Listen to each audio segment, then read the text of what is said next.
What's up, guys? Here's part 2 of working on our camper and updating it. We're going to start off with doing some new flooring. It's going to be pretty simple. It's going to be peel and stick. Here's a preview of the pattern versus the old. So the first thing you're going to want to do is simply just sweep out any excess debris and dirt. And then what we're going to have to do is come back in and essentially mop it for the adhesive to work on the peel and stick. It's got to be as clean as possible. So after this is done, we'll unbox our peel and stick. That the floor has been swept and mopped. Here's a few basic tools you'll need. You'll obviously need a razor to cut the peel and stick, measuring tape, some sort of straight edge so you can ensure to cut straight with the razor blade, pencil or pen, maybe some pliers just in case you have a tricky part that will not rip once you cut it. Next step is to find the center points on the floor. Here's my two lovely assistants. So the center points will be where you will start installing the first pieces of tile. So just find your center points, make a mark.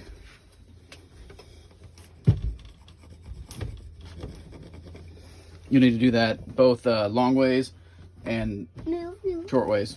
Here's my first piece installed. It's on the center mark, so that's where I'm going to start. I'm going to just do one row all the way down to have a good starting point. All right, so here was an odd end that I had to cut. So here's just a quick tip. When you're cutting, and I'll show you in another clip, the edge that you cut, always put it on the opposite end that lines up with the previous piece so that it will stay as square as possible. Because even though I had a straight edge and a razor, that is not 100% straight cut.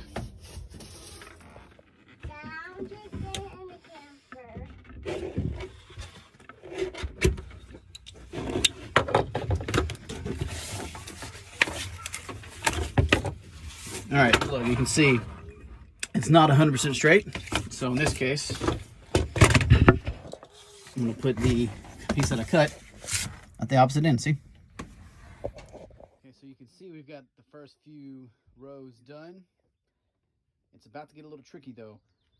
So we have all these areas, like this little notch, this little notch over here.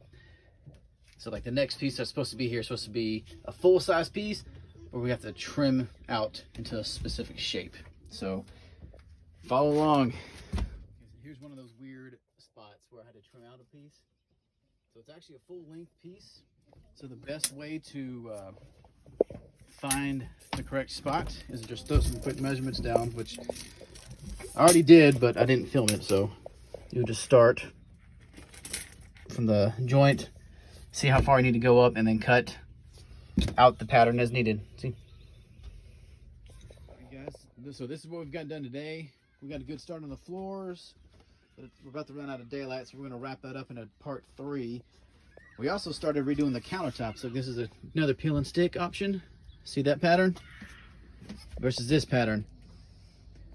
So keep up with us. In part 3, we'll start working on this upholstery and possibly working on the curtains as well as painting, but that might be in the part 4 video. Just follow along with us on this journey and subscribe. Thanks, guys.